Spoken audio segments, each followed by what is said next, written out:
Thanks for joining us here at Rose Quartz Mediumship for this February 2024 tarot message. Today we're going to use a couple of decks, the Moonology deck, the Superlunaris deck, the Light Seer Tarot, and then the Mystical Shaman Oracle deck. So let's see what February has to offer us.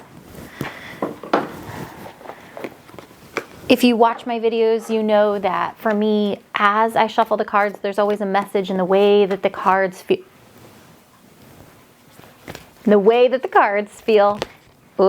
Jumpy cards always come out, so I don't put them back if any cards want to jump out.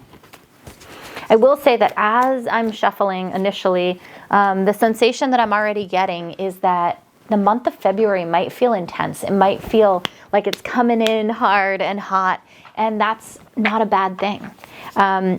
It is important when we have a month that feels intense, that feels like, you know, the cards are jumping out of your hand before the month even gets started, so to speak. It's important to ground through that process. So we might find in the month of February, it feels very expansive. It might be a time where we notice a lot of shifts in our energy, a lot of shifts in our reality, a lot of shifts in our way of moving through the world. And that really promotes some beautiful healing. Whoop.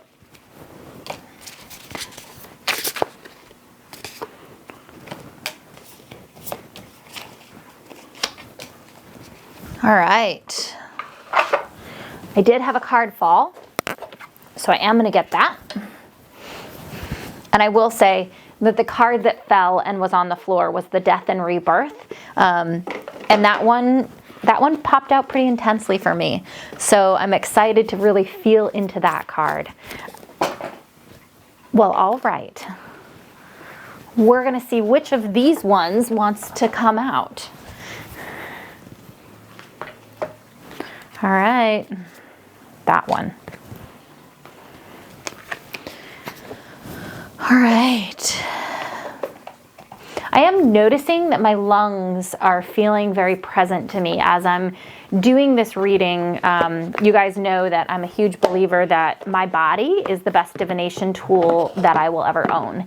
And so I really do try and tune into not just what the cards are doing, but what's happening inside of my body. I'm a huge believer that our intuition comes from outside of us, but we experience it through us as a human. Meaning, spirit will come through and engage with our body. It's all part of your intuition, is learning to listen to your body and to what is happening inside of your body, because there's messages there. And I see a lot of people have trauma that they hold in their body, whether it be that they had an experience in body that was traumatic, or whether it be that the sensations, the inner sensations that came up during an emotional situation were so intense that they learned to shut them down so that they didn't have to feel inside of their body. And so I see a lot of people feel very disconnected from their body. And so it makes that component of intuition much more difficult, right? So if I'm pretending energetically that something doesn't exist, it's very hard for me to actually get something from the thing that I'm trying to pretend doesn't exist. And so if you're looking to develop your intuition, one of the most important things for you is to learn about your body, to learn about the way that it feels.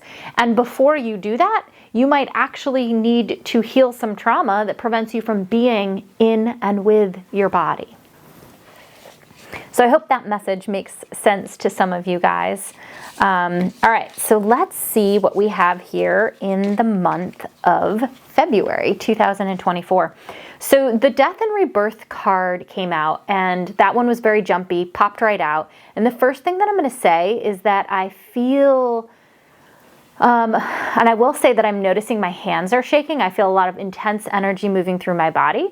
When things shake, oftentimes that's a release. And so there's a message there. I think that there's something in our reality in the month of February that we really need to let go of. And what I will tell you is that it feels to me like it's an old story. It's something that you've been holding on to, that we've been holding on to, right? Collectively, we hold on to things.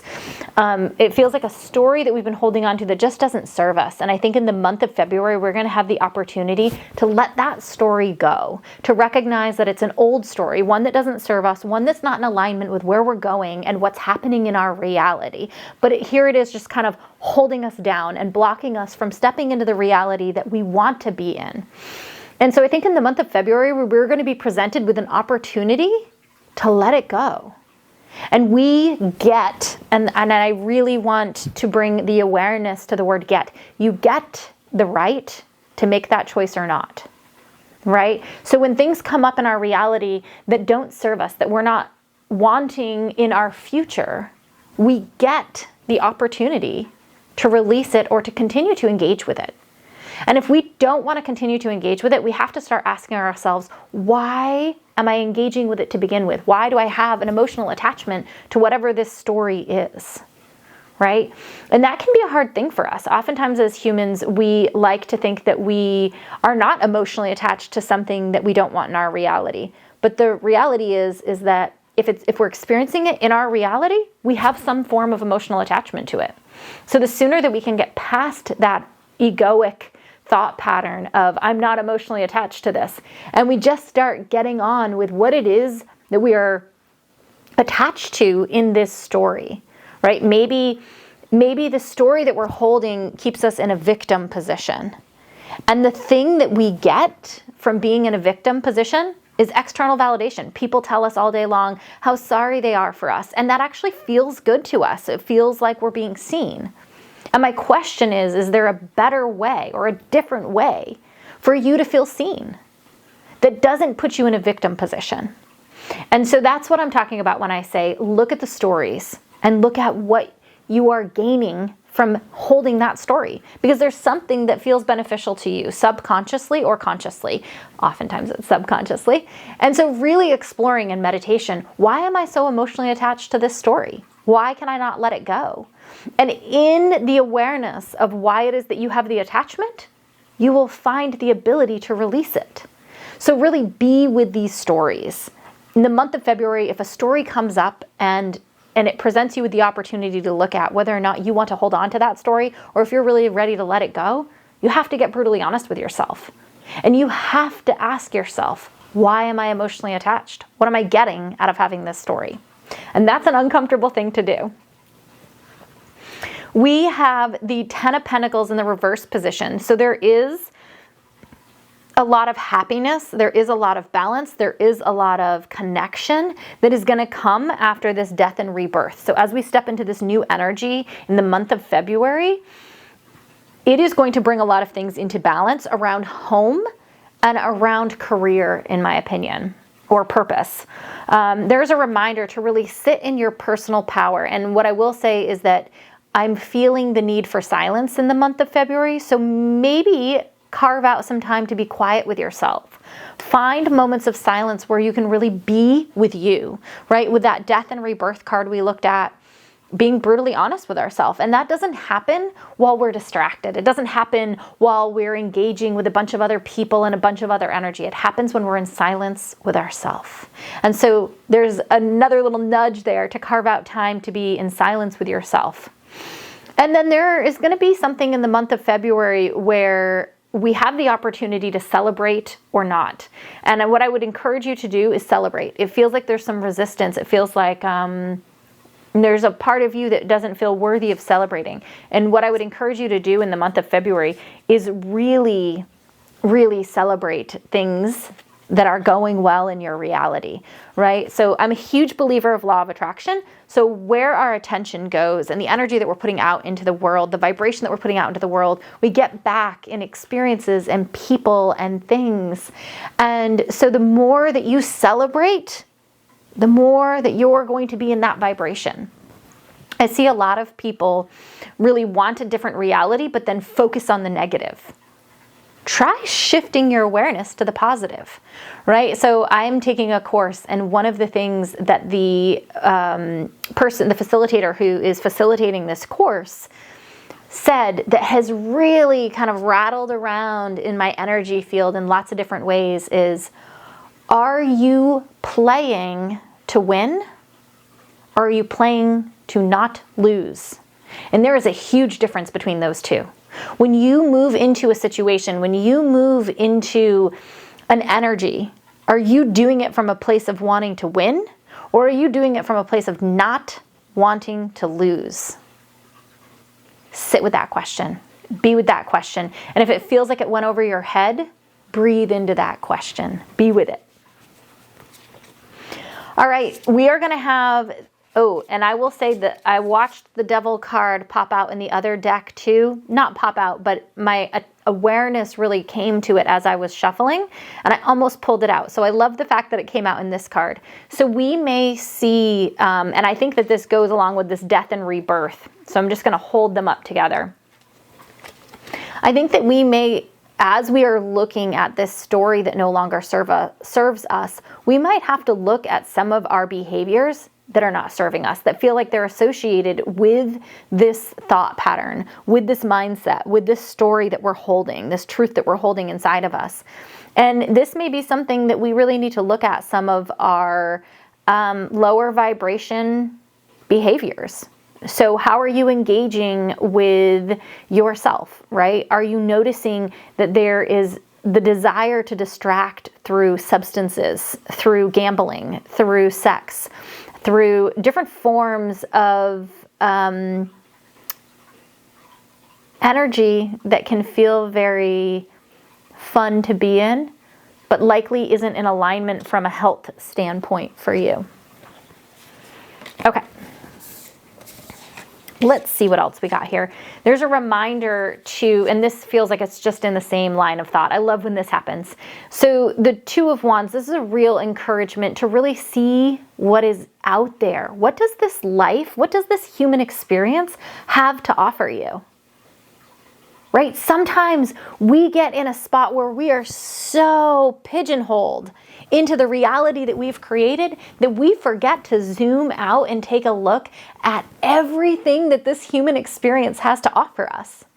We get so pigeonholed into our reality and the truths that we've held and the stories that we've told and the way that we have been raised by our family of origin, by society, these societal norms that have come through so intensely that we forget that there is a whole nother way to live.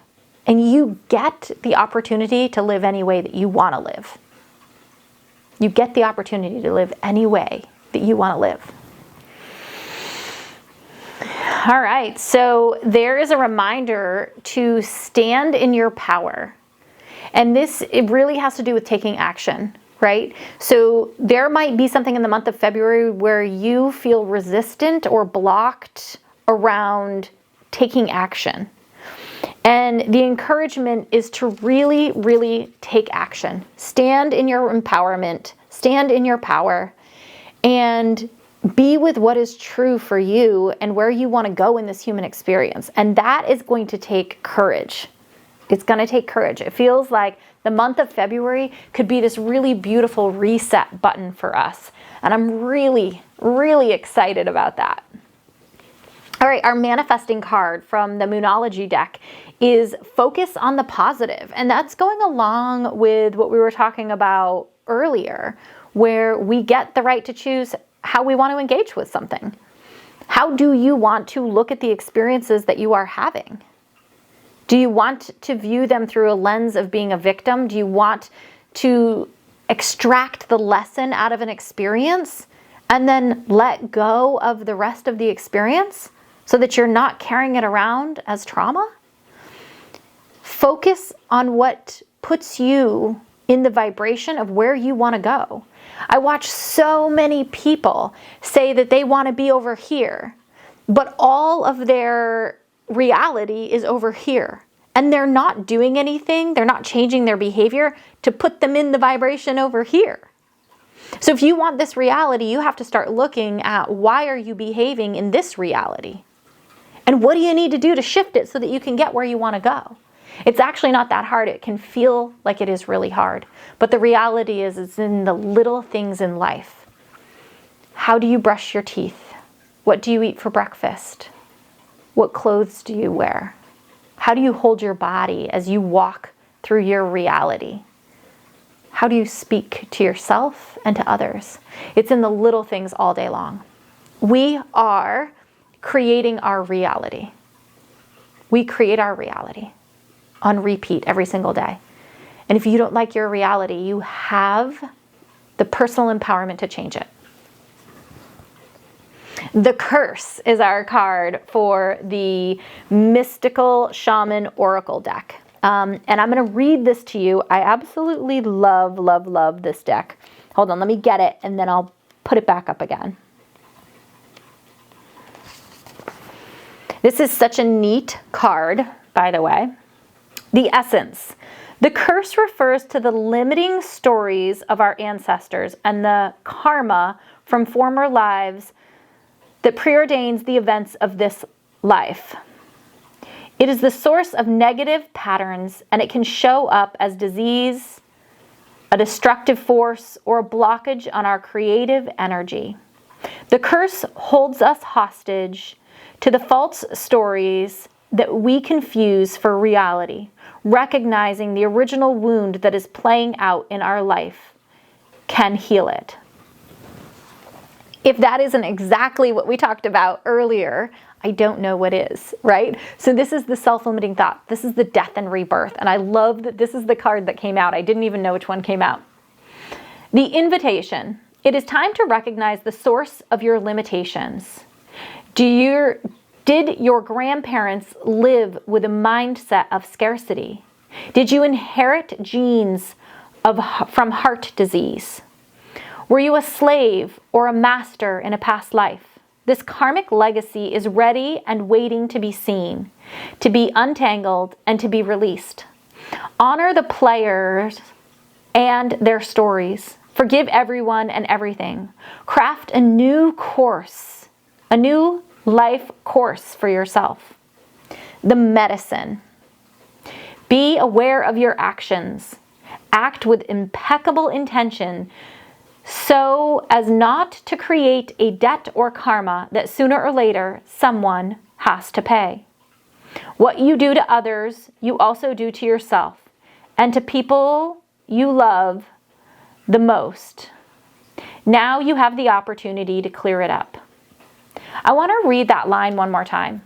What you do to others, you also do to yourself and to the people who you love the most. It is so true. However it is that you move through this human experience, you are not just moving through this human experience and impacting other people. It is having a vast impact on you.